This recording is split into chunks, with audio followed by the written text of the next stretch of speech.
महीने अगर आपने ईमानदारी से जो काम बताया जा रहा है उसको अगर पूरा कर लिया तो जन सुराज जीते हारे, व्यवस्था बदले न बदले, इतना आप लिख लीजिए कि आपको जीवन में कभी अब बेरोजगार नहीं होना पड़ेगा। ये प्रशांत किशोर की आपको गारंटी है, आश्वासन है। जन सुराज यहाँ बने न बने, 15-20 हजार बच्चे जो मेरे साथ काम करते हैं, जो आप इस धारा से निकल कर आएंगे तो आपको निश्चित तौर पर कुछ न कुछ काम जीवन में, जितना अभी आपको मिल रहा है इससे ज्यादा ही कुछ मिलेगा।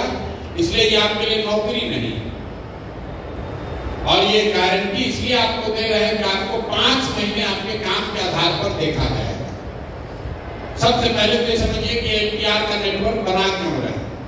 ये इसलिए बना रहे हैं, ये तो इसलिए बनाया जा रहा है कि कल होकर जन सुराज की व्यवस्था बन जाए तो भी जो सरकार में आदमी बैठता है उसको नीचे की बात की जानकारी ही नहीं होती, क्योंकि जानकारी देने वाला जो अफसर है, तो अफसर ही तो भ्रष्टाचार कर रहा है। जानकारी देने वाला दूसरा स्रोत जो है वो विधायक है, तो विधायक भी उन लोगों के साथ ही मिलकर चोरी कर रहा है, तो भी वैसे ही बताता है सब अच्छे चल रहा है। अगर विधायक वहां बालू का अवैध कारोबार कर रहा है तो थाना को और अफसर को तो मिला के ही करेगा। अगर मुख्यमंत्री के बाप भी बुलाकर पूछेंगे तो कहेगा ना सर बहुत बढ़िया चल रहा है, कोई दिक्कत नहीं है। जो वहां पर जनप्रतिनिधि पंचायती राज में चुन कर आ रहे हैं, मुखिया है, सरपंच है, वार्ड है, समिति है, वो भी उसमें अपना हिस्सा मांग रहा है।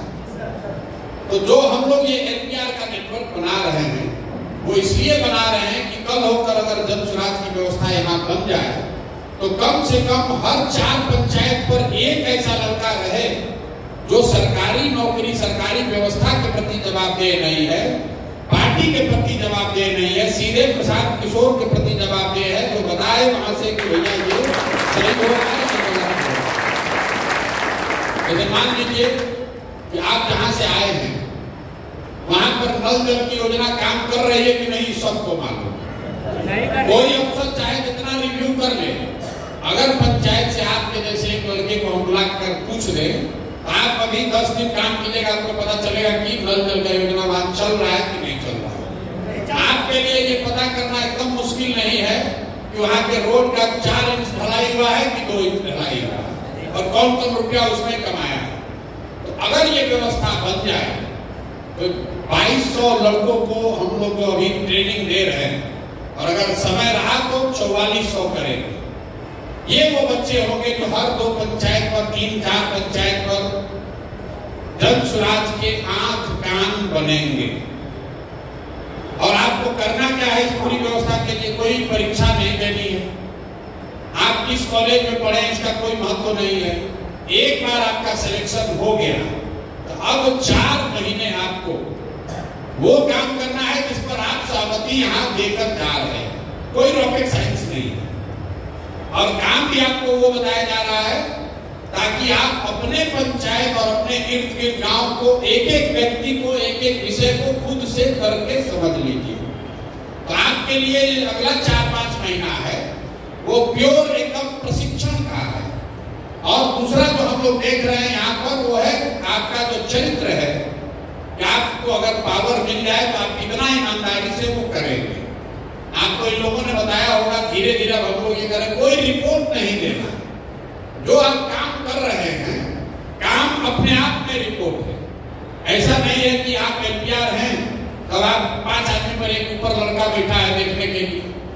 सीधे आपको काम यहाँ पटना से समझाया जा रहा है और आप पर भरोसा करके छोड़ा जा रहा है कि दिन में 8 घंटे आप लगाएंगे। अगर दिन में आप 8 घंटा लगाते हैं तो शुरू का 3 घंटा आपको इन्होंने बताया होगा कि संगठन को बनाने के लिए, या जो लोग पहले से बने हुए उनसे मिलना है। बेसिकली आपको 5 आदमी से डेली मिलना, 5 आदमी से अपने इलाके में मिलने के लिए 3 घंटा का समय बहुत होता है। उससे जाकर हड़बड़ी में छू कर आना नहीं है, उसके साथ बैठकर चर्चा करनी है, समझनी है, बात समझनी है, विषय समझना है, उससे अपना संबंध बनाना है। ताकि आप फोन करें अगले दिन तो उसको समझ में अच्छा संजय उस दिन आए थे, बात किए थे, सर आपके साथ चाय पिए थे, वहां पर ये जरा मेरा काम कराना है, करा दीजिए। उससे आपको संबंध बनाना है। अगर आप दिन में 3 घंटा में 5 आदमी भी मिले तो हर 5 दिन पर हर हफ्ते 25 आदमी का आपका कमेटी अपने आप बन जाएगा। और अगर आपने कमेटी पहले से बनाई हुई है, अगर कमेटी बन गया तो आप इस 3 घंटे में उस 25 आदमी से जिससे आप पहले मिले थे उसको जाकर दोबारा समझ सकते हैं, भैया तुम सक्रिय हो नहीं हो, सामान पहुंचा नहीं पहुंचा, क्या अच्छा क्या करा। तो शुरू का जो सुबह का 3 घंटा है उसमें 5 व्यक्ति महत्वपूर्ण, सामाजिक राजनीतिक महत्वपूर्ण व्यक्ति से मिलना जरूर है। अब आप जिससे मिलेंगे तो पीछे हम लोग यही देखेंगे कि कैसे आदमी को आप चुन रहे हैं। अब आप अपने दोस्त मित्र रिश्तेदार को चुन रहे हैं।